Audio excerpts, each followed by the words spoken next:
एक दिन सुबह सुबह, अरे ओ निकम्मे, क्या दिन भर इस खाट पर पड़ा ही रहता है? और मुआ ये फोन, इसको तो मैं चूल्हे में डाल दूंगा। दिन भर बस उसी में ताका झाकी करता रहता है। बस दिन भर घर में पड़ा ही रहता है। ये लीजिए, चाय पी लीजिए। अरे माँ, इन्हें चाय नहीं, थोड़ा ठंडा शरबत दीजिए तो शायद दिमाग ठंडा होगा। माँ हंसी दबाती हैं। अपने इस लाड साहब को कहो कि चलकर दुकान पर मेरा हाथ बटाए।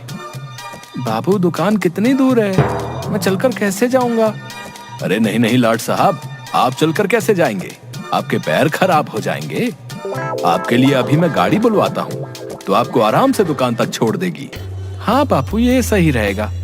हे भगवान, क्या करूं इस नालायक का। चुपचाप चल अब, वरना तेरा फोन उठा के बाहर फेंक दूंगा, पहले ही बता रहा हूँ। इसके बाद दोनों दुकान पहुंचते हैं। अब बैठा क्या है, खड़े हो जा और हाथ बटा मेरा काम में। कोई भी पकौड़े लेने आए तो देना उन्हें, मैं आता हूँ तब तक। ले लो भाई, ले लो, गर्मा गर्म पकौड़े ले लो। मूंग दाल पकौड़ा, पालक पकौड़ा, सेब भुजिया, गोभी पकौड़ा, ब्रेड पकौड़ा, आओ आओ और स्वादिष्ट पकौड़े खाओ। कुछ ही देर में वहाँ पर बहुत सारे लोग आ जाते हैं। हाँ भाई, मूंग दाल पकौड़ा देना। भाई सेब भुजिया। भाई पालक पकौड़े बांट देना। कुछ ही देर में अच्छी खासी बिक्री हो जाती है। मैंने इतनी बिक्री करवा दी पर पिताजी फिर भी मुझे ही निकम्मा कहते हैं। तभी सतिया आ जाता है। बताओ कितने की बिक्री हुई? विजय उसे सारे पैसे दे देता है। अरे वाह, इतने की बिक्री? तूने कोई झोल तो नहीं किया ना? अरे नहीं नहीं पिताजी, मैंने कुछ नहीं किया। वो तो बस आप ही मुझे निकम्मा कहते हैं, वरना मैं आदमी बड़ा काम का हूँ। चुप कर बेवकूफ, कभी खुश नहीं होते खड़ूस कहीं के। पता नहीं, शायद भगवान चेहरे पर हंसी देना ही भूल गए। मैंने तो कभी हंसते हुए नहीं देखा इन्हें। मैं भी दिखा दूंगा कि मैं क्या क्या कर सकता हूँ। तू कुछ भी करना, पर बस मेरा नाम मत डुबो देना। मन की बात भी सुन सकते हैं क्या? मैं दिखा दूंगा इन्हें कि मैं भी बहुत अच्छे पकौड़े बना सकता हूँ। आंखें बंद करके भी पकौड़े बना सकता हूँ। फिर विजय बिना देखे ही पकौड़े के घोल में मसाले डालना शुरू करता है। ये है विजय के पकौड़े, ओहो ओहो, ये है छन के पकौड़े। कुछ देर के बाद एक आदमी आता है। भाई पकौड़े देना। हाँ हाँ भाई, मेरे स्पेशल वाले पकौड़े खाओ और बताओ कैसे बने। अरे वाह विजय भैया, इतने स्वादिष्ट पकौड़े। ये तो सतिया चाचा के हाथ के पकौड़े से भी ज्यादा स्वादिष्ट है। सुना पिताजी, आपके अलावा सब मेरी कदर करते हैं, मैं निकम्मा नहीं हूँ। आज दुकान में अच्छी खासी बिक्री हो जाती है। दोनों घर पहुंचते हैं। अगले दिन फिर सतिया विजय को दुकान लेकर जाता है। विजय, जाओ और जाकर कल से भी ज्यादा स्वादिष्ट पकौड़े बनाना। अब तो मानते हो ना कि मैं आपसे भी अच्छे पकौड़े बनाता हूँ। तभी वहाँ पर एक अत्यंत ही मोटा आदमी आ जाता है। अरे पिताजी, इसे देखकर लग रहा था कि ये खाने का तो बहुत शौकीन है, पर जाने कितने दिनों से उसे खाना नसीब नहीं हुआ। भाई आज तो मैं बहुत ही खाऊंगा, बहुत दिनों से स्वादिष्ट खाना नहीं खाया। क्यों भाई, भाभी ने खाना देने से मना कर दिया क्या है? अरे भाई पूछो ही मत, आज मेरी बीवी मायके चले गई है, कुछ दिन वहीं रहेगी। वो कहती है मैं मोटा हो गया हूँ, तो मुझे बस घास फूस ही खिलाती रहती है।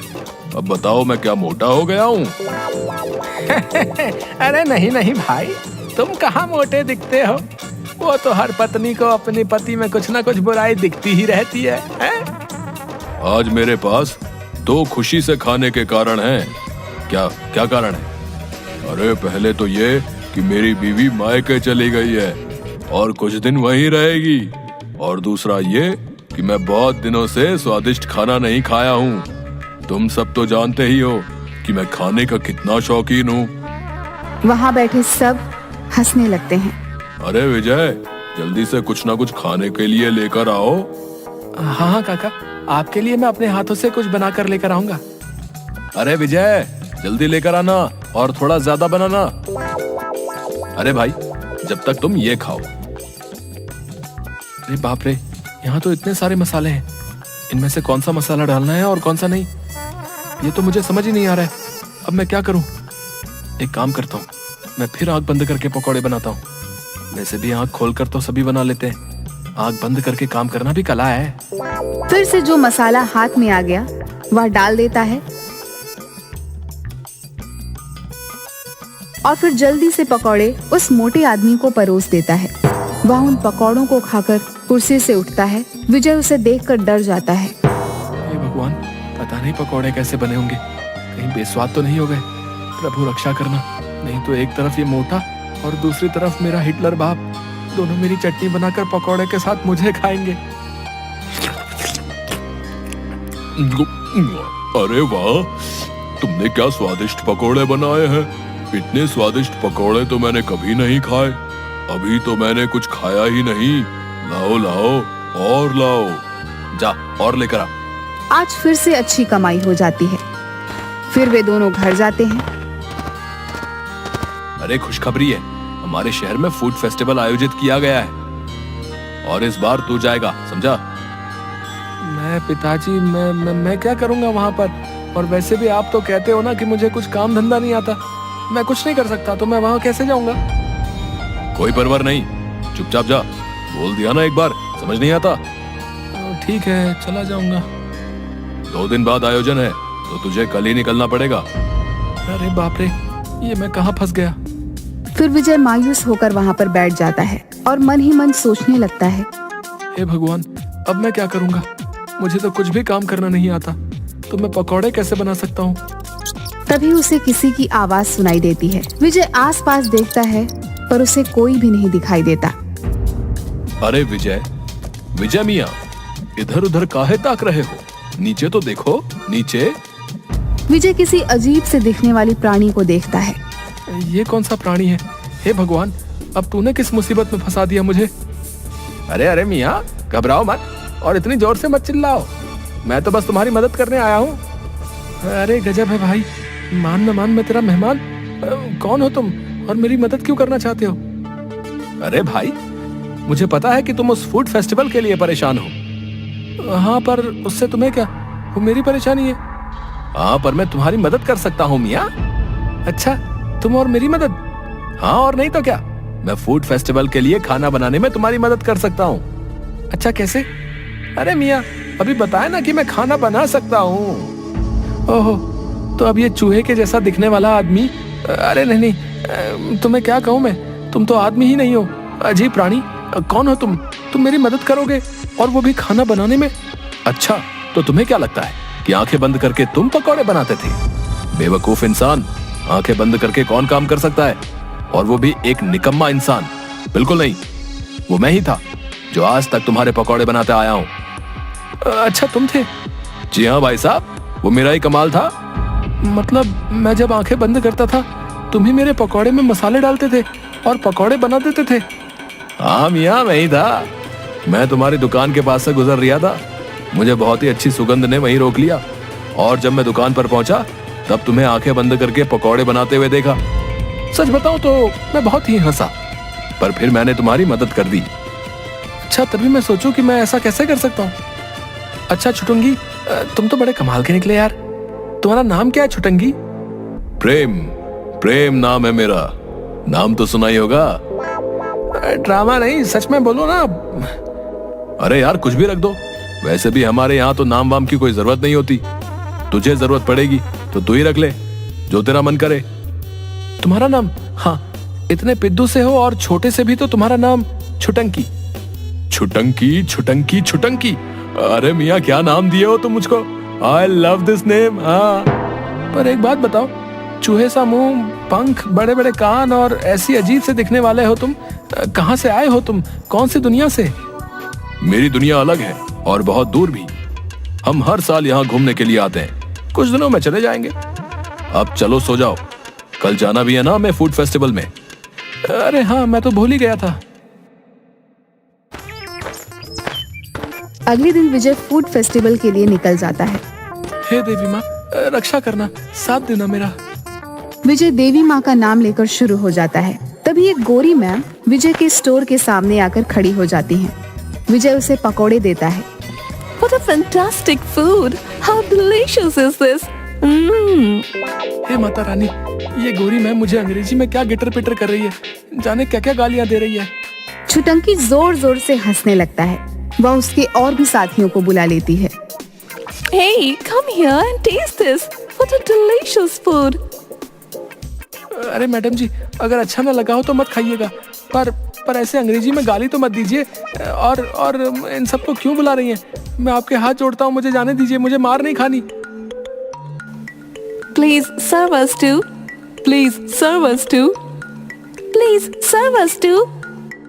अरे मुझे माफ कर दीजिए, अगर अच्छा ना लगा हो तो मत खाइए। मैं पैसे भी नहीं मांगूंगा, पर मुझे छोड़ दीजिए। मैं आपके सामने हाथ जोड़ता हूँ, मुझे छोड़ दीजिए। अरे मियाँ, ये तुम्हें मारने नहीं आए हैं, इन्हें हमारे पकौड़े बहुत अच्छे लगे हैं, वो तुमसे पकौड़े मांग रहे हैं। क्या मतलब ये मुझे मारने नहीं आए हैं, ये पकौड़े खाने आए हैं। हाँ, अरे हाँ भैया, मारेंगे नहीं तुम्हें। विजय सबको पकौड़े देता है। उसकी अच्छी खासी कमाई हो जाती है। इसके बाद वह और भी ज्यादा फेमस हो जाता है। अगले दिन विजय के पकौड़ों की इतनी तारीफ सुनकर विजय की दुकान पर मंत्री जी पहुंच जाते हैं। भाई सतिया, मैंने तुम्हारी दुकान की बहुत ही तारीफ सुनी है। भाई मुझे भी तो तुम्हारे हाथ के पकौड़े खिलाओ। हाँ हाँ मंत्री साहब, अभी लेकर आता हूँ। अरे पिताजी, आप बाहर जाइए। क्यों? अरे अगर आप बाहर नहीं जाएंगे तो मैं पकौड़े कैसे बनाऊंगा? क्यों, मैंने तेरे हाथ पकड़ रखे हैं क्या? अरे नहीं, हाथ नहीं पकड़ रखे तो क्या, अगर आप नहीं जाएंगे तो वो कैसे आएगा? वो कौन आएगा? किसकी बात कर रहा है तू? अरे पिताजी, ये इतने दिनों से ये पकौड़े की सब तारीफ कर रहे हैं, ये दरअसल मैं नहीं बनाता। नालायक निकम्मे, फिर कौन बनाता है? तू तब से हमारी आंखों में धूल झोंक रहा था। अरे नहीं पिताजी, मेरा ये मतलब नहीं था। फिर क्या मतलब है? अरे मेरा मतलब है कि मैं पकौड़े बनाता हूँ तब देवी माँ आती है, और वही ये सब उन्हीं का कमाल है। अरे दादा रे, अच्छा मेरे आलसी निकम्मे बेटे पर माता रानी का आशीर्वाद है। चुप रे बेवकूफ, जा और जाकर जल्दी से मंत्री जी के लिए पकौड़े बनाकर लेकर आ। दूसरी ओर गुलाटी गांव के मुखिया के पास पहुंच जाता है। पटेल साहब, गजब हो गया, एक बहुत चौंका देने वाली खबर लेकर आया हूँ आज तो मैं। क्या खबर लाए हो, जल्दी बताओ। अरे पटेल साहब, वो जो अपना विजय है ना, अरे हाँ, उसके पकौड़े के तो बहुत ही चर्चे हैं आजकल। हाँ, मैं उसी के बारे में बात कर रहा हूँ। पटेल साहब, आपको पता है उसके ऊपर देवी माँ का हाथ है। अच्छा, मतलब हमारे गांव पर देवी माँ का आशीर्वाद है। जाओ, जाकर विजय और पूरे गांव को बरगद के पेड़ के नीचे जमा होने को कहो। अरे विजय भैया, अरे गुलाटी मुझे कैसे याद किया? अरे विजय है, मैंने नहीं, मुखिया जी ने याद किया है तुमको। चलिए। देखा बाबू, आप मुझे निकम्मा बेवकूफ कहते हो, पर देखो मेरी पहुंच, मुखिया जी ने खास तौर पर मुझे बुलाया है। चल छुटंकी, तू भी चल। अरे हाँ मियाँ, चलते हैं और चलकर देखते हैं आखिर माजरा क्या है। कुछ ही देर में सब गांव वाले बरगद के पेड़ के नीचे जमा हो जाते हैं। अरे गांव वालों, मुझे अपने सूत्रों से पता चला है कि हमारे गांव पर देवी माँ की कृपा है। देवी माँ की कृपा? हाँ, देवी माँ की कृपा भाई, हमारे विजय लाल के ऊपर देवी माँ की कृपा है। हाँ, मैंने अपने कानों से सतिया चाचा और विजय की बात सुनी है। उसने खुद कहा था कि वो जब भी पकौड़े बनाने जाता है, उससे पहले देवी माँ के उससे दर्शन होते हैं। अरे पर हम कैसे विश्वास कर लें इस बात पर भैया? हाँ, इसीलिए तो हमने सबको बुलवाया है। अरे बाप रे, ये क्या हुआ? अब मैं उनके लिए देवी माँ को कैसे बुलाऊं? हे भगवान, आप ही रक्षा करना। विजय, साबित कर दो कि तुम्हारे ऊपर देवी माँ की कृपा है, वो तुम्हें दर्शन देती हैं। अरे पर गुलाटी भाई, परवर कुछ नहीं भाई, तुम्हें देवी माँ को बुलाना ही होगा। अरे छुटंकी, अब मैं क्या करूं? अरे मियाँ, बुलाओ अब देवी माँ को। वैसे भी तुम दिन भर देवी माँ करते रहते हो, बुलाओ। हाँ, उड़ा लो, मेरा मजाक उड़ा लो तुम भी अब। हे देवी माँ, बचा लेना मुझे। हे देवी माँ, दर्शन दो, मुझे दर्शन दो। सभी गांव वाले विजय की तरफ गौर से देखते हैं। अरे कहाँ है देवी माँ, कब आएंगी और कितना इंतजार करवाएंगी देवी माँ? हाँ देवी माँ, इतना वक्त क्यों लग रहा है? अरे देवी माँ तुम्हारे जैसे फुर्सत में थोड़ी रहती हैं, उन्हें और भी बहुत सारे काम होते हैं, सब्र करो। छुटंकी, अब तू ही कुछ रास्ता बता, मैं क्या करूं? छुटंकी विजय के कानों में कुछ फुसफुसा कर आता है। अरे देवी माँ, आप आ गई। हाँ। अरे हमें तो नहीं दिख रही देवी माँ, कहाँ है? अरे कहाँ है देवी माँ? एक काम करता हूँ, मैं भी यही दिखाता हूँ कि मुझे भी दिख रही है माँ। अरे तुम जैसे पापियों को देवी माँ दर्शन नहीं देंगी, पापी कहीं के। अरे देवी माँ, आपने दर्शन दिए, हम तो धन्य हो गए। अरे ये क्या हुआ? ये गुलाटी, इसे कैसे कुछ भी दिखाई दे रहा है? अरे नहीं नहीं, मैं पापी नहीं हूँ, मुझे भी देवी माँ ने दर्शन दिए भाई। अरे हाँ, मुझे भी देवी माँ दिखाई दे रही हैं भाई। विजय, तुझ पर तो सच में देवी माँ प्रसन्न है। धीरे धीरे सभी गांव वालों को देवी माँ ने दर्शन दिया। अरे पर देवी माँ कहाँ? क्या आपको देवी माँ नहीं दिख रही? पूरे गांव को दर्शन दिए देवी माँ ने, पर आपको नहीं? मतलब आप अरे नहीं नहीं, देवी माँ मुझे आशीर्वाद दीजिए और सदा अपना आशीर्वाद इस गांव पर बनाए रखना। विजय और छुटंकी एक तरफ होकर हंसने लगे। अरे देखो इन सबको, कैसे बेवकूफों की तरह मेरी बातों पर विश्वास कर रहे हैं। अरे विजय मियाँ, अब जाओ और जाकर इन्हें सच बता दो कि तुम्हें कोई देवी माँ दर्शन नहीं देती। शाबाश विजय, तूने मेरा सिर गर्व से ऊंचा कर दिया। तू मेरा निकम्मा बेटा नहीं, तू मेरा लायक बेटा है। अरे अरे अरे, सूरज आज पूरब की जगह पश्चिम से कैसे निकल आया? अब चलो दुकान पर, और आप सब भी अपने अपने घर जाइए और अपने कामों में लगिए। अच्छा विजय मियाँ, अब मुझे भी चलना चाहिए। मैं तो यहाँ छुट्टियां मनाने आया था, मेरा काम हो गया। क्या तुम जा रहे हो? और मेरी मदद कौन करेगा? विजय, अब तुम्हें ये सब कुछ करना होगा, और वैसे भी मेरे साथ रहकर तुम भी मेरे जैसे पकौड़े बनाने सीख गए हो। छुटंकी, मुझे तुम्हारी बहुत याद आएगी। अलविदा दोस्त।